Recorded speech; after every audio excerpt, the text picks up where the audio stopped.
Whitetail Advantage presents Mysteries in the Timber, unexplained encounters from the wild places. In the deep woods where shadows stretch and silence grows heavy, stories emerge of ghosts, cryptids, alien abductions, and hunters who vanish without a trace. Here the wilderness hides more than just game, it hides secrets. Join us as we step beyond the campfire light and into the unknown. This is Mysteries in the Timber. What is going on, everyone? John here from Mysteries of the Timber. As you can see, we have Brett Bovin below me. And Howdy. I'm proud to... Shut up, Brett. I am proud to introduce a couple of good friends of mine, Josh and Paul. Josh is your creepy neighbor. It's pretty much true. Paul's just a good dude. As you can tell from the thumbnail on the podcast, he is a little alien guy. Yeah. So... No, tonight's episode, we are going to just go over disclosure and UAPs and everything we've ever seen. So, Brett, what do you know about UFOs and UAPs? Well, I just learned UAPs a couple minutes ago. So there's that. And UFOs, I don't know, I guess what everyone would think of UFOs is aliens. I guess at the base core of it all. So you're going to do a crash course here tonight. It's going to be pretty interesting, man. Yeah. All right. Josh, you want to go ahead and introduce yourself, man? My name is Josh, a longtime friend of John and Paul. First time meeting Brett. Just here to talk about some disclosure and see how deep we can get into this rabbit hole. Right on. And Paul? Hey, how you doing, Paul? Friends with John and your creepy neighbor there. First time meeting Brett. Nice to meet you, Brett. Nice to meet you, dude. All right. Yeah. So, Brett, do you know what happened September 9th, 2025? No. That was when they had the congressional hearings of UAPs. So Okay. they had this, it was like one of the, once they came out and said they were going to have one, like everyone just went crazy over it. Like, this shit shouldn't be happening. It's going to be crazy and wild and everything. Josh, Josh and Paul both chime in. What did you guys think of the congressional hearings? Yeah, so I actually watched the first. So I think this was like the third congressional hearing that they've had. I want to say the first one was probably in November of 23. Yep. I think around that time frame. Pretty sure I took the day off from work and watched it. And some of the stuff that they said in there kind of validated things that I've seen, people I know have seen and experienced. But that was like the first step towards it becoming a serious conversation, I think, in the US. Well, 2017, when the leaks happened with the videos, I think was the first step.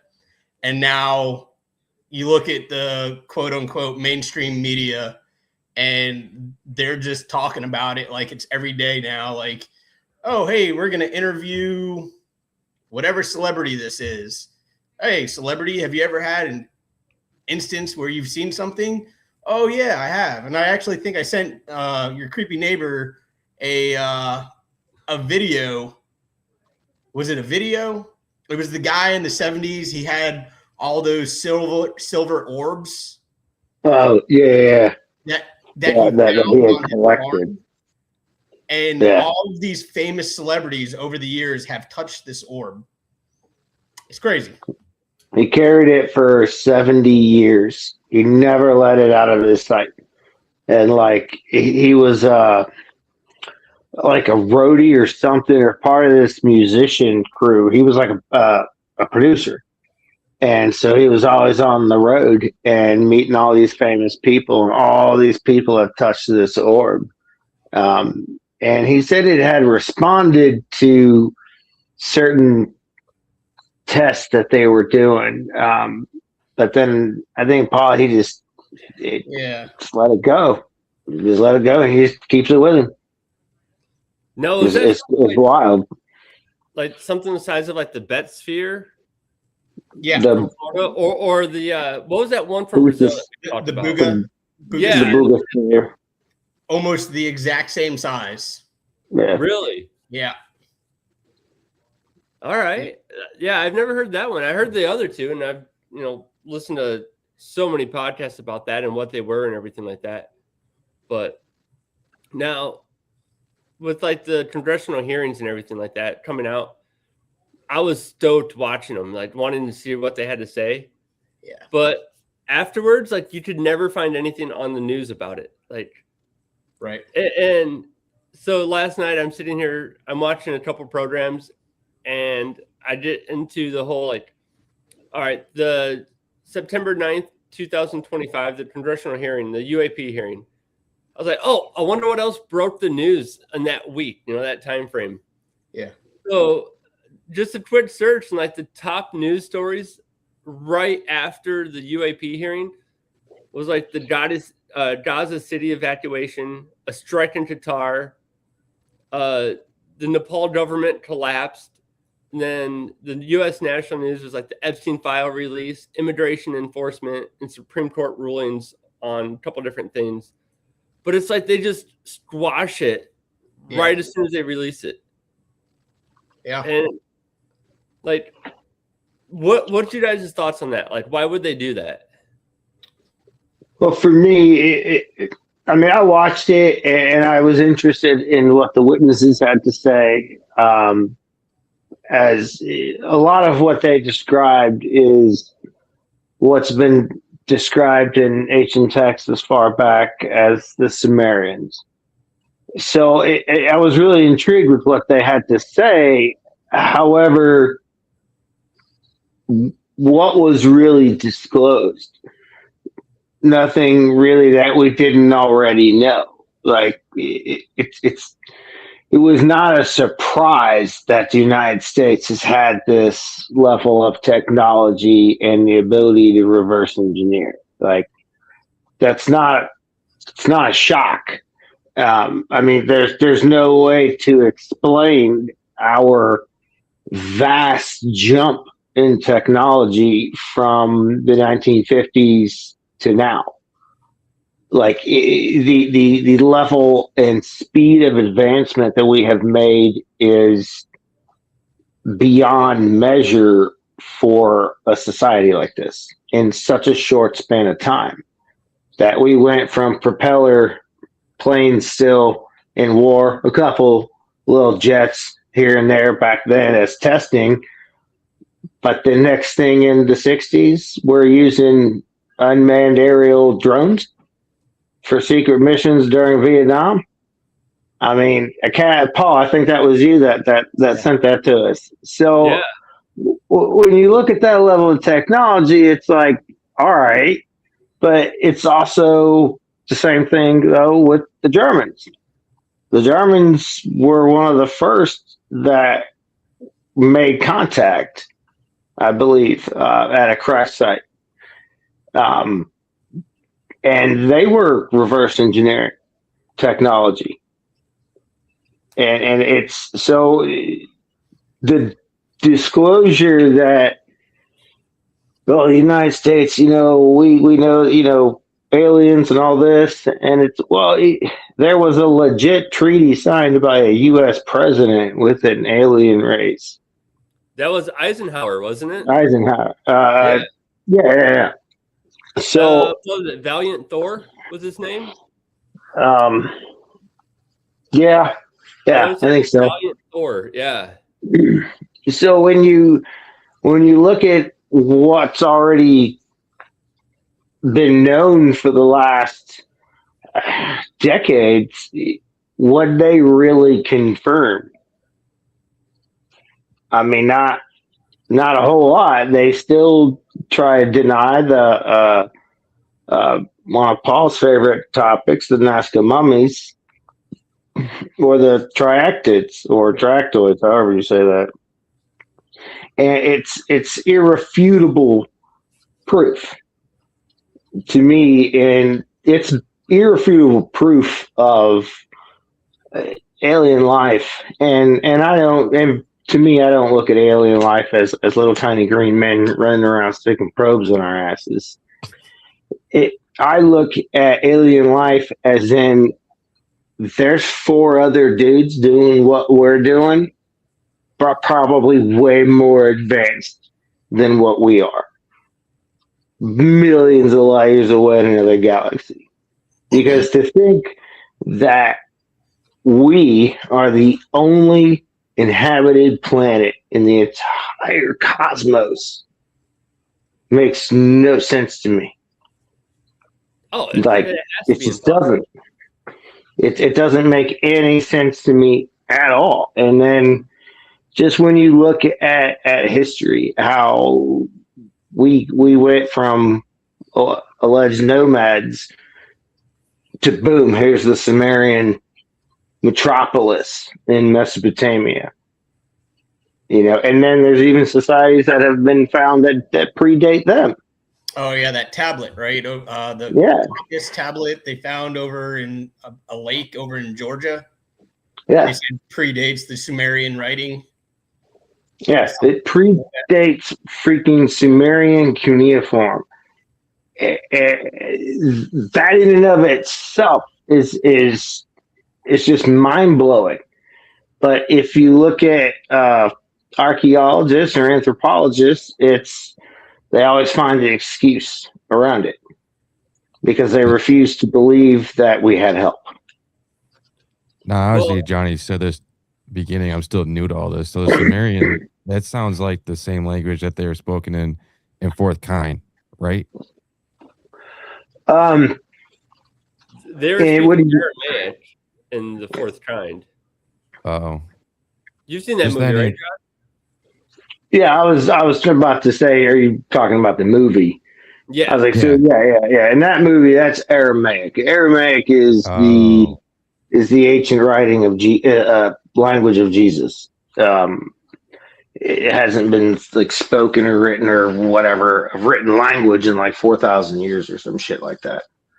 But the Sumerians are credited with the first major civilization, first form of writing.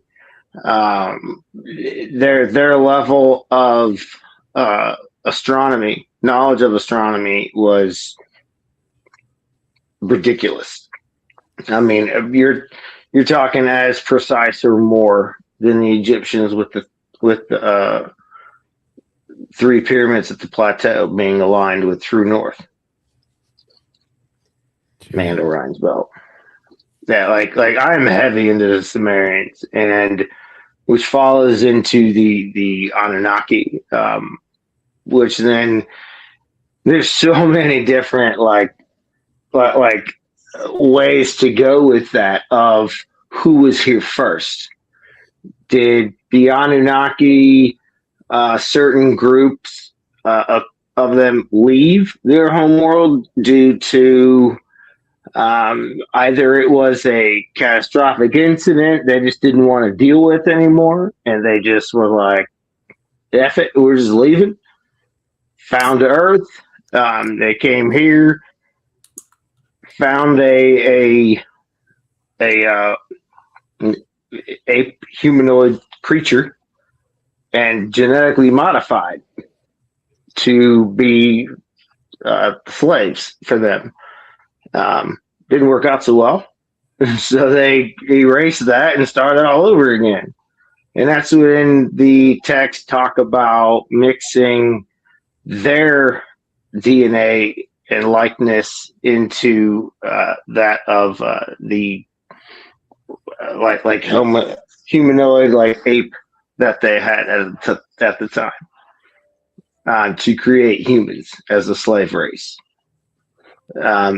But there's also texts that talk about the Anunnaki came here, but everything that was here wasn't the Anunnakis. They just rebuilt it. And that's in that I think I sent you guys that podcast where that guy was talking about most of the ancient texts refer to the rebuilding of a temple to its original state. It's always talking about the rebuilding. So when they started talking about what if, when they had gotten here, those pyramids, as far from the Mayans to Peru to Indonesia to Brazil, again into Egypt, and you have the giant ziggurats in Mesopotamia. They're all built the same. So were they already there, and the Anunnaki got here and they rebuilt the temple? Because the ziggurat has been rebuilt. It was like trying to remember what it said, but it was like 100 times or something like that. That the ziggurat, which is the Mesopotamian Sumerian temple, in the main city of help me out, Johnny. Is it Eridu or I think it was Okay, Yeah. that's right. Okay, yeah. So it's in the center of which was the biggest city that the Sumerians had.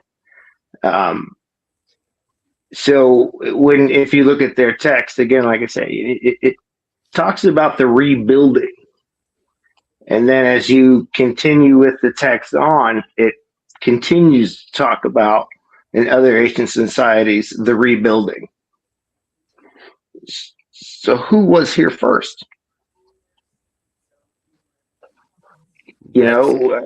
I mean, we have texts that go 12,500 years. I mean, societies that we don't even know how long they've been here for.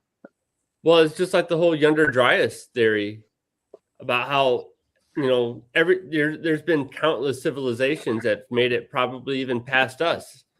And then all of a sudden a catastrophic event happens and the world is water flip clean. or a flood or something. Yeah, exactly. It's a cataclysmic event. Yeah, and the flood is a huge part because there's always, like in every major book of religion, there's always a flood. Yeah. And then when you continue to follow after that flood, we would be starting from scratch. So you're talking another 1,000, 10,000 years before we ever get back to where we were before the flood hit. But yet it hasn't taken mankind that long to get back. No. Each time there's been a cataclysmic event, somehow we have survived. I.e., again, like Johnny, like he just said, with a flood in almost every major religion in every different portions of the world. However, none of them knew each other existed. So when they wrote their texts, and if you look at the Bible, when it talks about the world in their time frame meant what they knew existed. They didn't know that there was a whole globe of people. They didn't know that. So there's no possible way that the text, when it was written, when they wrote the world flooded, that meant the entire globe. Now, do we factually know that a flood did in fact happen? Yes, we do, because there's geological evidence of that all over the place. But it's the way the texts are written and how each society survived. In Turkey, that underground city that it had a cathedral. It could hold over 20. Its original capacity was 20,000 people, and then they expanded it mid flood. Well, you have talked about going back that far. You look at Göbekli Tepe out there in Turkey, and then they were digging up that site, and then they found an older one, like 200 right next yards to it, away. right? Yeah. Yeah. I think they found like 3 or 4 more sites like right around it that predated it. Yeah, and it's like when they were excavating it out, they could tell that it was filled in. Like they just quickly threw everything in to cover it. Yeah. And Brett, you're probably like, how the hell does all of this stuff tie into UFO and all of that shit, right? Turkey used to have the highest amount of UFO sightings before all this stuff happened, like in 2017. Not only did Turkey, but Mexico is huge in it, and they have the pyramids of, the Aztec and Mayan pyramids out there. Egypt and the whole Middle East is just huge. I'm sure we've all seen shit out there that we couldn't explain. Right. And something we haven't really mentioned is what do they call them? The USOs, the unknown submergible. Right. Yep. So there's submerged ones, right? And so I've got family out in Puerto Rico that used to talk about the El Junte, the rainforest that's there. Yeah. So they said they used to watch craft land in there. And this was like oral tradition, like passed down from grandparent to, parent to children. And so this went back hundreds of years. But they also talked about how they would see basically people swimming under the water, and they would see craft under the water around Puerto Rico. And so you look at Mexico, and in the Gulf of America, there's a city. I'll have to Google the name, but it's a quick Google search. They've never been hit by a hurricane the entire time that they've been there. And they say they've never been hit by a hurricane because there is a alien base that is in the water off their coast that protect them from hurricanes hitting them. And literally that's all you have to do to Google it to find out the name of the city is city protected from hurricanes by underwater alien base, and it'll pop up everywhere. It's just crazy. Like some of the stuff that's out there. Oh, absolutely. I mean, and so like with the submergibles and everything like that, like I remember people saying, oh, it'd be too easy. Like if you were from another planet and you wanted to set up an establishment here in the U.S. or in the world, underwater would be the best place to do it. I mean, was every 100 feet, it's like 30 different, or it increases 30 PSI or 1 atmosphere or something like that. Yeah. So if they have a really dense atmosphere, what would be stopping them from establishing a base at that depth and just keep it there? And that's the other thing is during the congressional hearings that we were talking about, they refrained from calling them extraterrestrials because that would imply they're coming from somewhere other than here, right? From outer space or another planet. Instead, they called them NHI, non-human intelligence, right? And so that kind of narrows it down to it could be outer space, it could be here on Earth. It's just a non-human intelligence. Yeah, it could be interdimensional. It could be all sorts of stuff. Which is a strong theory if you listen to some of our U.S. senators and representatives. Oh, absolutely. Some of them have claimed they've seen stuff in the skiffs, and it's interdimensional, it's religious, it's otherworldly, spiritual, all sorts of different things. So yeah. Oh, was it Harry Reid? He was huge into that. He was probably one of the biggest, guys out there. I think he's the reason we had those 2017 leaks. He was part of it. If you read the book Skinwalkers at the Pentagon, kind of brushes up on what Harry Reid was doing and what led to the 2017 leaks of the what was it, the gimbal and the go fast and the go fast, and then the Nimitz. No, the gimbal was off the Nimitz, I believe. Right. Yep. Um, Oh, Yeah, shit. This city, holy crap. I looked it up. oh, nice. It's if this is Miramar Beach in Tamaulipas. I don't know if it was Miramar Beach. That's in Florida, isn't it? This is somewhere in Mexico. Amupac, called Amupac. That sounds. It says on the Gulf Coast of Mexico. And what, has it never been hit by a hurricane, Brett?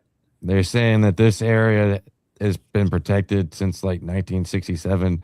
Yeah. And that this area, they believe in it so much that they sell aliens, like alien, souvenirs and stuff like that. Tampico, right? Is that what you Yeah. said? Yeah. Yep. So And like they're named after Martian, like restaurants are named after Martians, but based off this website. I first read that article in the late 90s, right? Could not find it anywhere. Could not find that article anywhere again. Like the first time I read it in the newspaper, right? Because I guess I'm weird. Like I followed a lot of that stuff back when I was younger. And it was just crazy. So when Google came along, like when was Google? 2003? Yeah, Yeah, 03. 03. Around there. So when Google came around, that was like one of the things that I Googled and I tried to find out, but never was able to find it until recently when all of these stories started breaking about people's experiences with UFOs, UAPs, USOs. I was able to find this again. And I thought that was really interesting. So I just had to do a quick search, and there's a bunch of UFO activities and reports in Mexico in 1967. Yeah, that's what this website's saying too. Yeah, so I mean, it's 300,000 people in this city. Well, yeah, all if you believe could in live it. there and be protected by from hurricanes, wouldn't you? I'm saying like all 300,000 people that's saying off this website believe in that they're protected by underwater aliens. Yeah. I mean, you're right. I would.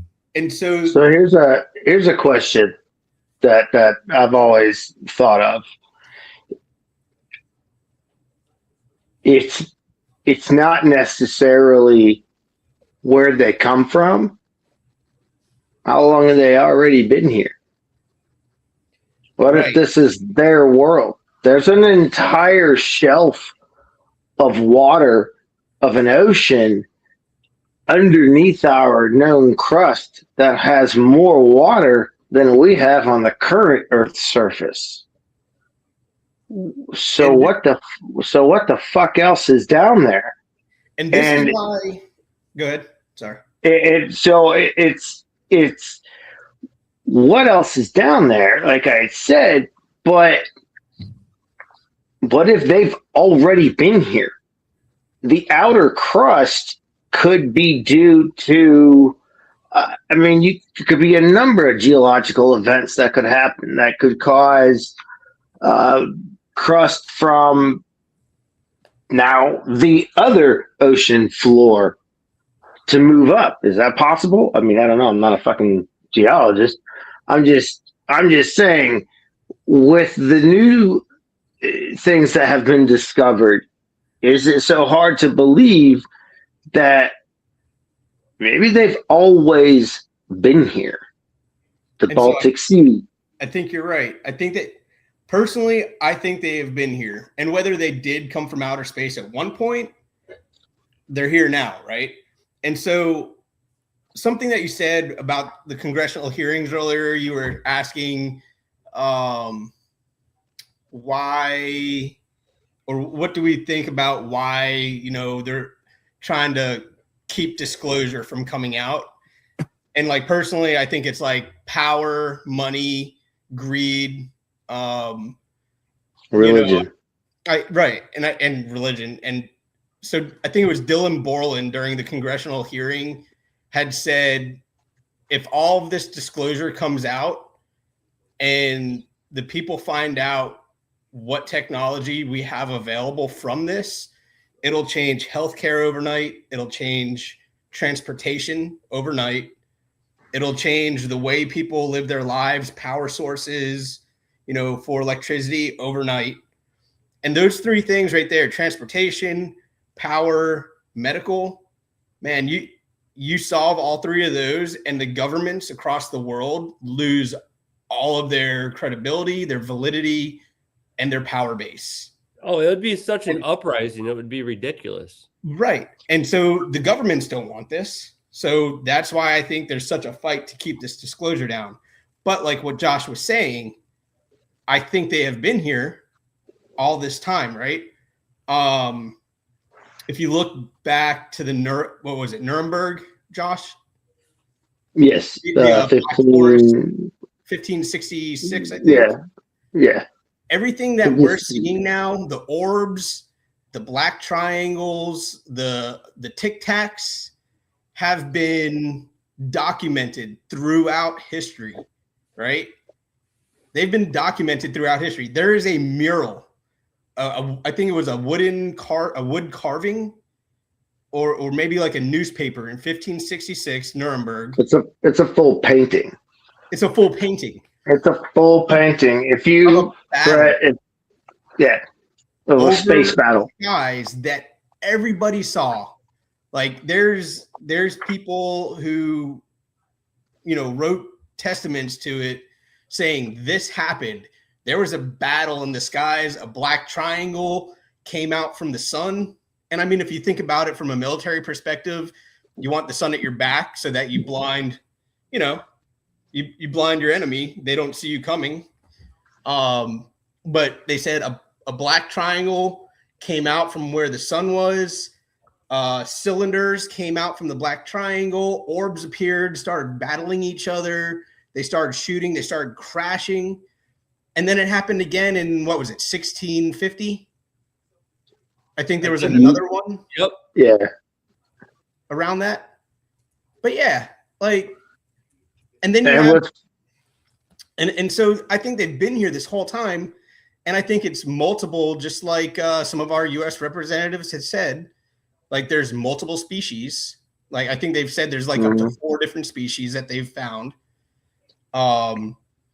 And I think that there is a battle going on between them. They have an uneasy alliance or a truce. And from time to time, just like us, we battle other people when our alliances break down.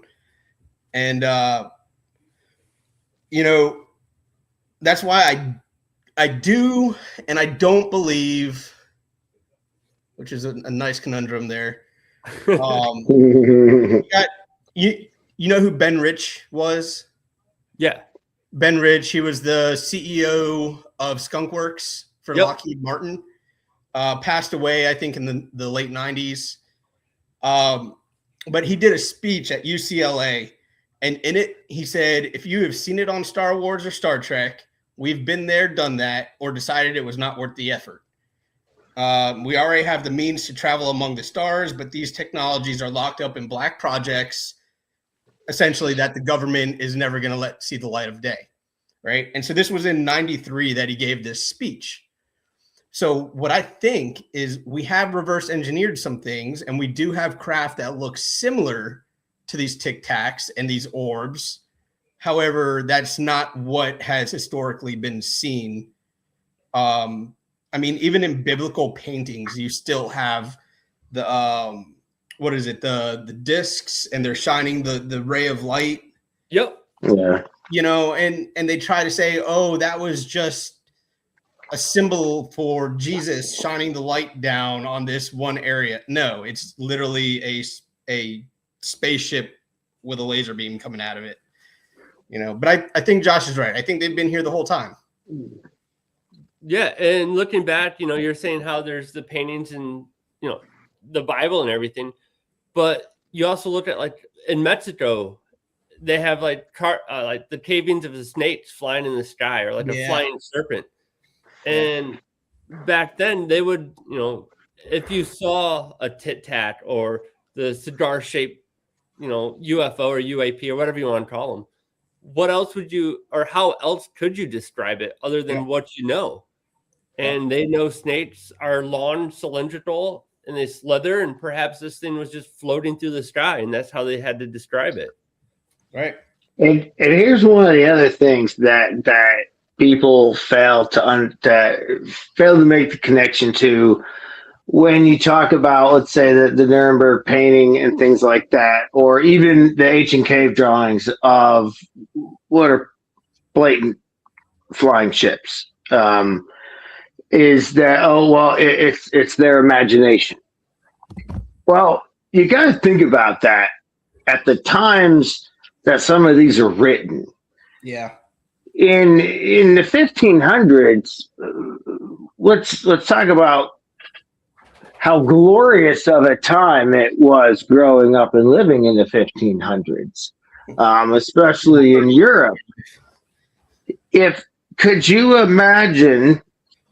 I mean, just think for a second what would happen to the first person walking down the streets talking about aliens as an imagination, as a way to sell things, books of aliens. You'd be burned at the stake in the center of town by midnight for heresy.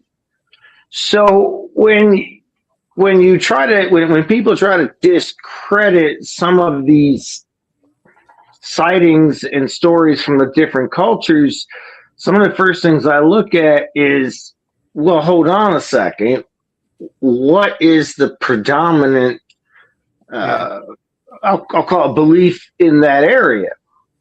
If you go to Nuremberg, that painting exists because that was seen by an entire city. Yeah. That wasn't one person running down the streets talking about, I'm going to paint aliens in the 1500s. Like, can't even click with my brain. Like, in any way that, like, they had an imagination that would have automatically led them to heresy, to be burned at the stake. And, I think the three of us had talked about cave art as well. The resources needed to make the cave art, the dyes and whatnot, not easy to come by. So, yeah, let's go ahead and put make-believe stuff up there, that thousands of years later, people are going to see and be like, wow, what's this? Oh, it's symbolism. I can't get a refrigerator to last 5 years. Right. But yet, crazy cave people are spending the vast resources it took to make a dye that lasts literally for millions of fucking years. Yeah. Like, let's talk about wasting technology. Like, they're not going to do that. They drew what they saw because that's how they remembered things. Oh, absolutely. Oh shit, look, hey, I saw a bear trap over here. Well, I'm gonna write that down. Hey, don't go over there. There's a fucking bear trap over there. All right, sweet. I know not to do that. Aliens over there. 3 fingers. What's up, Brett? I'm trying to be polite. I learned this in school. Now, obviously, I like to play the role as like devil's advocate type deal, and as cop, black and white. But I have a question here, and I know it's kind of been different because of technology's evolved with people with cell phones and stuff like that. But it seems like, listen to you guys talk, listen to Johnny talk, it seems like a lot of sightings have been more documented through cave writings and drawing, stuff like that back then. And it seems like it's kind of died off as time has gone on to where we are now. And maybe I'm seeing it a different way, or maybe there's just more cell phones out there. And I don't know, maybe maybe it's the government trying to like suppress like these type of things, like videos of people seeing these type of things, and they try to suppress it all. They did. That's just me. Maybe that's why I'm asking you guys. Is that a thing?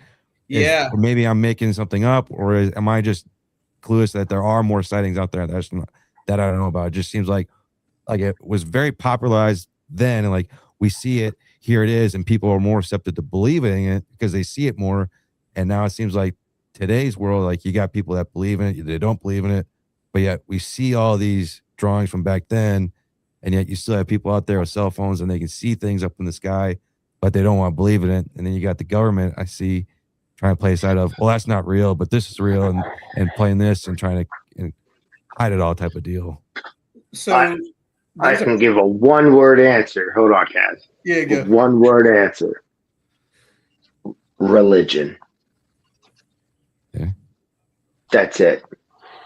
That is the catalyst to cover and deny the existence of any of this, because then the destruction that would have on just the, I mean, there's a handful of religions out there that would basically collapse overnight, because then the questioning of, does God exist, or were we actually put here by another race of aliens, when it's finally proven that, yep, there's motherfuckers out there or here that actually are the ones that created us, and your invisible fairy tale guy that floats up in the clouds fucking doesn't exist. Santa Claus doesn't exist, kids.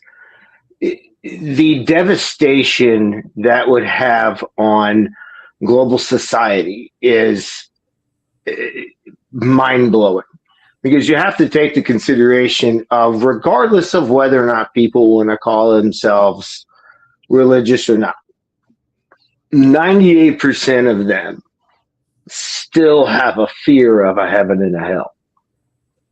It's burned into our brains for the last tens of thousands of years. Mm. Now remove it like that. Remove that fear. Remove the fear of a heaven and a hell. Now there's nothing stopping you from doing anything you want. You have no fear of what's going to happen to you after death, because it doesn't matter. You're not going to burn for eternity, and you're not going to go get a bunch of virgins. You're not going to go float in the clouds with a bunch of aliens, or, I mean, angels and people with wings. Like, that's not going to happen. If you've come out and fully prove the existence of a different level of humanoid life that is responsible for why we're here. Hmm. You overnight remove the fear of God. It doesn't exist anymore. The phrase, I'll put the fear of God in you. I'll put the fear of Santa Claus in you. That's what would happen, honestly, overnight. And now you would have your diehard people that would still ignore it and not believe. But the fundamental structure of even the Christian society would fall apart the minute it's proven that the God you guys have worshipped, that has never been proven to exist in any way other than the same phrase I've heard for 42 years is, look around you. I do, and praise be to science. But you have to look at the reasonings why they would want to not disclose that. And the other thing is, Cass, you were talking about everyone would lose their, governments would lose their power and things like that. Mm-hmm. Only if we're not the only ones. But if we come out as disclosure and say that, yep, not only because, you know, it's obviously not a shock to everyone that the United States is the world's #1 military power. We have weaponry that no one knows even exists. We have the discombobulator. We do. Right. We have our Delta Force discombobulator. I think they used an EMP as well, because they cut that power way too quick. And everything else died too. But aside from all that, if we come out with all that level of technology and put our country to a level of energy independence, everything, we literally own the world at that point. So what does that cause? Do we share it and create a new civilization across the globe that wipes out poverty and starvation, wipes out disease due to just the level of advancement in medical care? Do we do that? No, our government. We're going to leverage it, and we're Or going to do hold it we over everyone's heads. And we weaponize it and just take what we want? yeah. Because and I know and this is just a funny joke, but just an analogy. Greenland, for example. Let's be real. Who the fuck is going to stop us if we decided we were just going to take that shit? Who the fuck is going to stop us? There's nobody. Not a damn. What Denmark going to do? Yeah, bring your 4 warships and your 5,000 man army over here that's never fucking done shit since fucking World War II. What are you going to do? What's NATO going to do in all reality? Nothing. Not all of them combined could touch us. There's no NATO military. It's the U.S. military. It's us. Yeah. It's us. Because again, we sit at the very top of the pyramid. Yeah. In military pure power. And that's only with what people know exists. Yeah. Because again, if in the 60s we're using unmanned drones, this is 2025. Yeah. I mean, Jesus fucking Christ. What's that, John? We use, like the equipment and the stuff we use in Iraq and Afghanistan. And now they're starting to come out with reports on it. Like the whole the Jollar and Stingray. When we were in Kirkuk in 07, man, I remember some of the AWG guys came out there, right? And that was the first time I'd ever heard of the Five Eyes, was when those AWG guys were talking about it. We had gotten into a conversation about technology, and I want to say it was the what was it, the bat hide system? Yeah. That we were using at the time. I was like, man, this is super cool. And they're like, yeah, that's been around since like the 80s.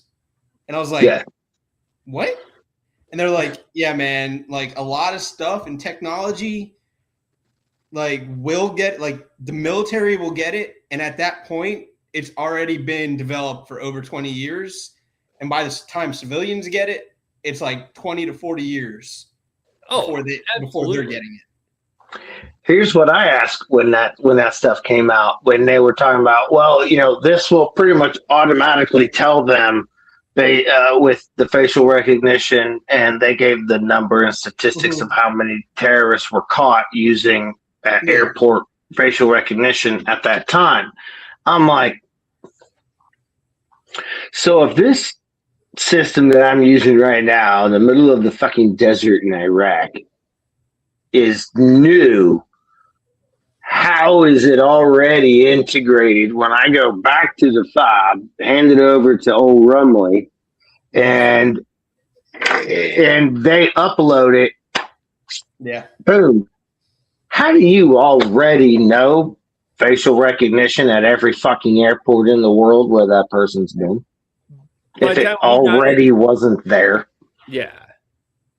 Like, this doesn't make sense to me. And I mean, that kind of goes into if you read the books, I think it was what was it, Skinwalkers at the Pentagon? Yep. Brett, have you read that by chance? Mm-mm. All right, if you want to have like a week-long event where you don't sleep at all because it challenges like your every waking thought. Dude, I read this book and I couldn't sleep for like a week straight. every little clicking that I heard, everything that I heard because I had just moved in to this house. Everything that I heard, I laid in bed and I was like, fuck, was that it? Are they here? Like, they knew I read the book, so are they here? Right. It is such So this book, right? I can't even really describe it. It just gives me chills, because if even one thing out of that book is real, and I think it all is real, it scares the shit out of me, because it challenges everything that we have just discussed. It challenges religious beliefs. It challenges dimensional beliefs. It challenges physics, like literally your day to day. If any of that's real. Yeah. Anyway. Really forgot where I was going with this, because I started thinking about the book, man. And well, so the book is a great conversation. I'm not going to bed tonight. Right? Yeah. So the Skinwalkers in the Pentagon, or what is it? Hunt for the Skinwalkers in the Pentagon. So that's the Hunt for the Skinwalkers, I think, is the first book. The second book he wrote was Skinwalkers at the Pentagon. See, I haven't read the second one yet. I was reading the first one. Okay. Go ahead. So that second one goes more into depth about the DIA and Harry Reid and what the U.S. government's role at Skinwalker Ranch was, and how it all got started. Brett, are you familiar with that TV series, Secrets of Skinwalker Ranch? I've heard of it. I don't think I only saw like 1 or 2 episodes of it. Okay. So I watched it and I joked about it. And the more I watched it, I was kind of like thinking about it. Well, they had multiple different sources there, and they were all kind of coming to the same thing. And that was when I found out that the DIA, because they kind of hint about that in the show, was that the Defense Intelligence Agency was there at some point. The government had been interested at some point. Go to find out that the phenomena happening there dated back to the early 1900s. Happened not only at that farm or that ranch, but at surrounding ranches and in that entire valley, that whole area with the city there. So it wasn't just on that one ranch; it was that entire valley. What Native American tribe was there? It's a Uinta. It's in the Uinta Basin. Yeah, the Uinta Basin. Right. Which I think, according to them, they were the ones that actually believed in skinwalkers being witches and, people who can transform themselves. But after reading the book, the reason why I believe that book is because of experiences that I had when I was younger. And so they talk about, you've heard us talk about the Boogosphere and these orbs. Well, there's other orbs, and I think they say they're about the size of a softball, or maybe a little bigger than a softball. Yep. And they're electric blue, they're red, they're yellow. And they just kind of like fly around and hover around in your house, and they cause cancer. Everyone that's been touched by one of them has had some kind of immunodeficiency disease happen to them, whether it's cancer. I forget what some of the other diseases were, but maybe that's how I got it. Right. But I saw this when I was like 7 years old. I lived in Florida, and I used to be paralyzed in fear in my bed, because we had these storm windows at the top of the top of the wall. And so they looked back over my backyard by the pool. And I always had these, and it happened for several years, but there were these 2 red orbs that looked like angry eyes, like the cartoonish angry eyes. And they would just sit there and stare at me, and then they would swirl around and go to another window, and they would sit there and do that in the other window. So I just, I freaked out, told my parents, I'd run down the hall, tell them, they told me I'm seeing things, whatever, go back to bed. And then I would just go under the covers and sleep with the covers over my head. Fast forward to about 1994, maybe. I just moved to Georgia, watching CNN at dinner with my parents, and I'd never heard of DARPA at this point, right? And so there was like a news article that came on TV talking about DARPA had just successfully teleported one single atom, right? And I was like, oh, that's really cool, teleportation, right? So that's when like my nerd brain started to go, and I started to remember like the red eyes and everything. Fast forward to Afghanistan in 2003, my entire platoon saw a blue orb and watched it shoot off into the sky. So that was like roughly 40 people. And then we were on, God, what was it? Operation Mountain Resolve. That was in December of 2003. Anyway, so we took, back then there weren't really many digital cameras. Some people had them. I had the wind up camera, the little wind up one. Disposable ones, yeah. Took a bunch of pictures on this operation, right? Near dusk. It was probably a little bit before dusk, and then took some more at dusk. Anyway, every picture that we took on that roll was ruined, and there were these little spheres on the pictures that would swoosh across the picture, almost like a Nike swoosh on some of them, and then others they were weird designs. But all the pictures they would go across everybody's face, right? So the bodies would be fine. It would just be these swooshes across the faces. And it was just blurred. And so after that, I was just like, oh yeah, 100% I believe in aliens and UFOs. That was like my defining moment where I believed at that point. But reading Skinwalkers Skinwalkers at the Pentagon and seeing that similar things happened to people in there after going to the ranch, I was just like, all right, good night. That's that hitchhiker theory, man. Like they stick with you. Yeah. Yep. Now, have you ever heard of that, Brett? The hitchhiker theory? Probably not. No. So it's basically like if we all went out to Skinwalker Ranch, right?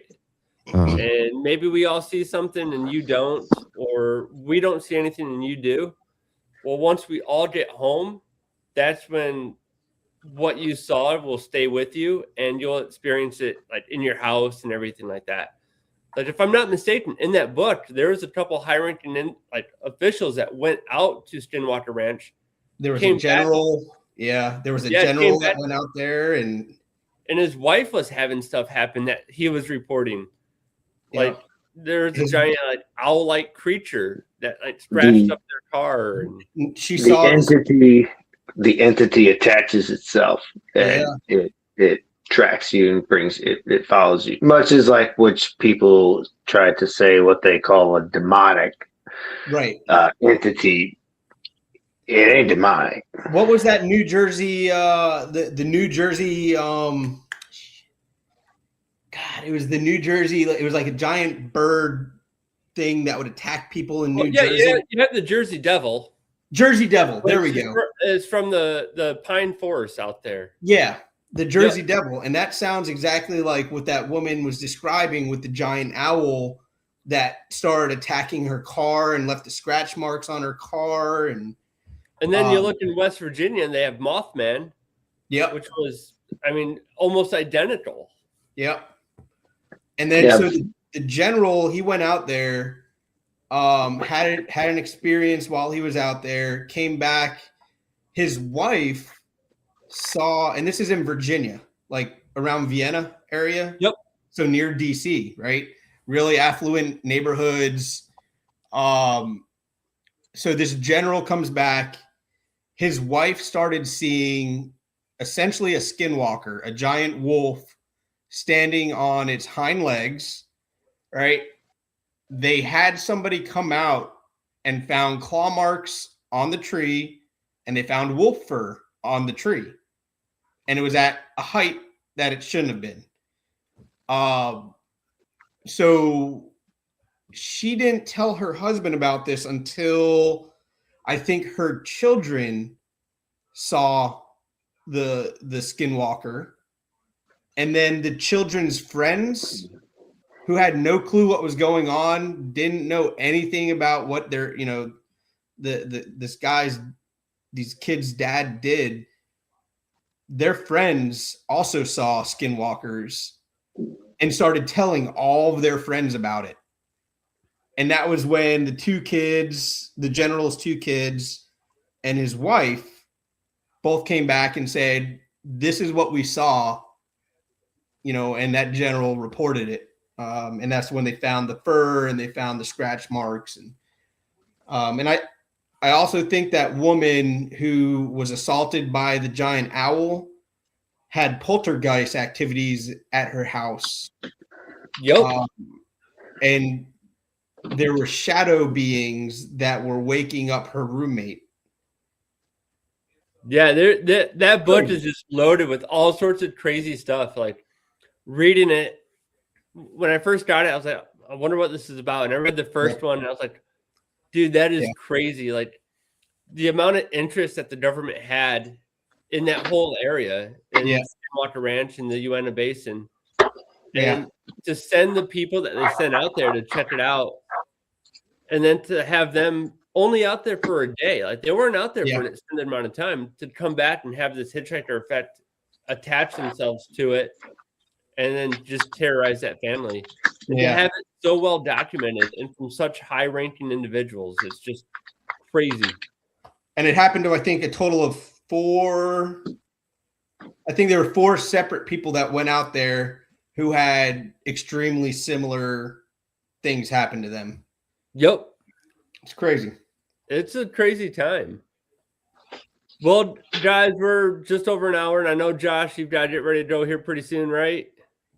Yeah, about 15 minutes.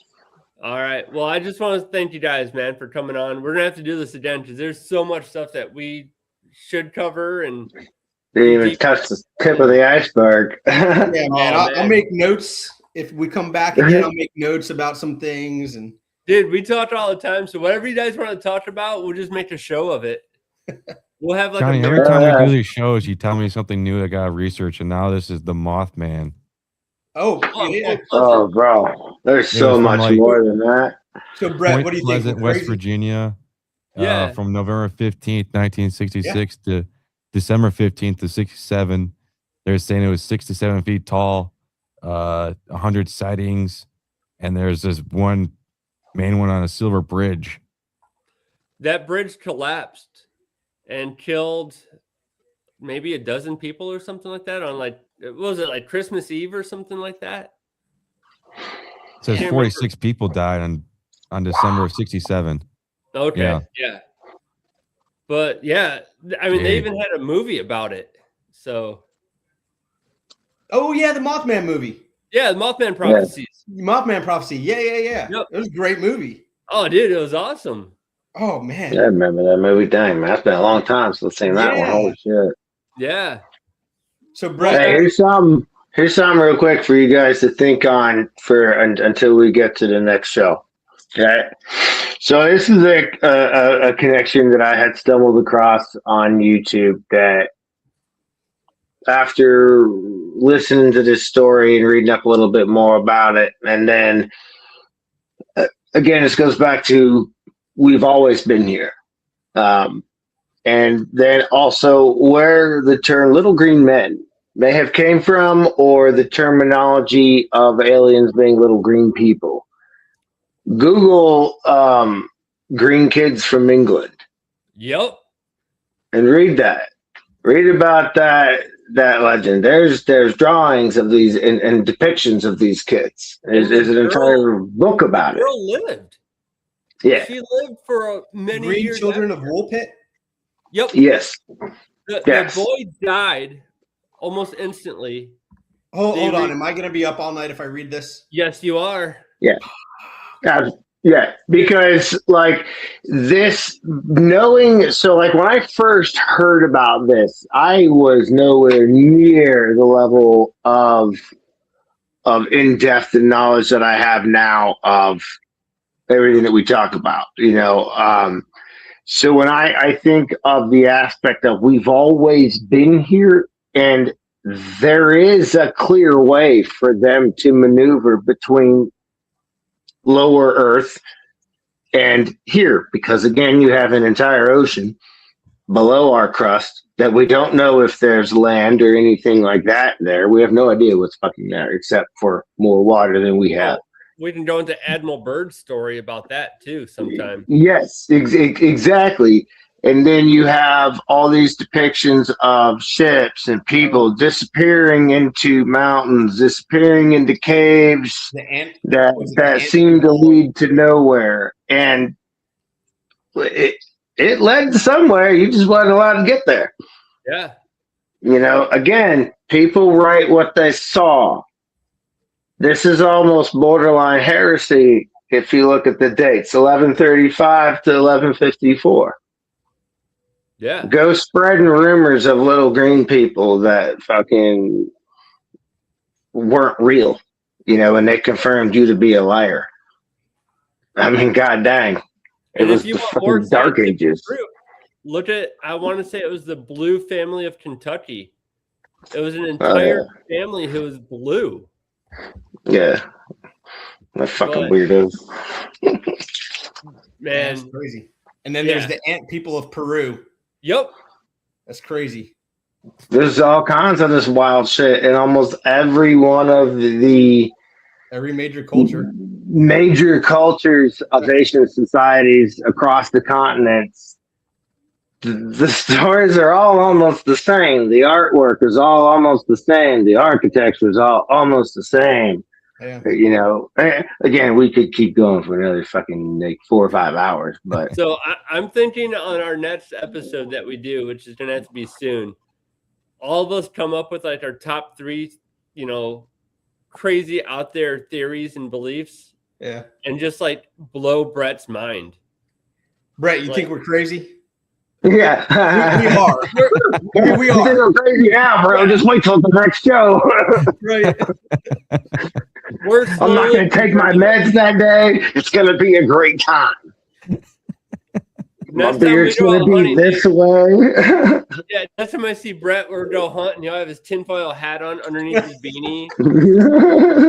Man, I'm going to start going inside when the golden hour comes. I'm like, I ain't going to be out here in the dark.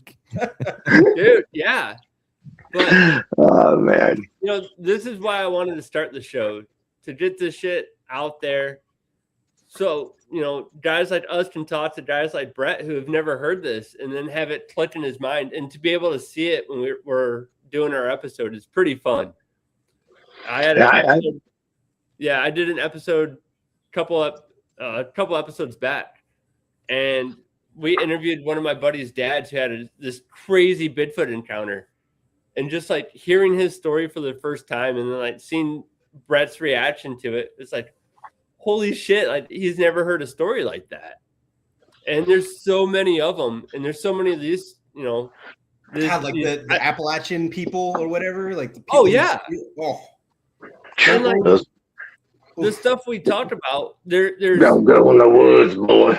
There's like documents and there's facts and there's historical nature about it. Yeah. And it's stuff that's been there that people will just chalk up to, oh, these dudes were just stupid and wrote something on the cave wall. Or, oh, the pyramids were built by slaves. They just pushed all these giant blocks up there.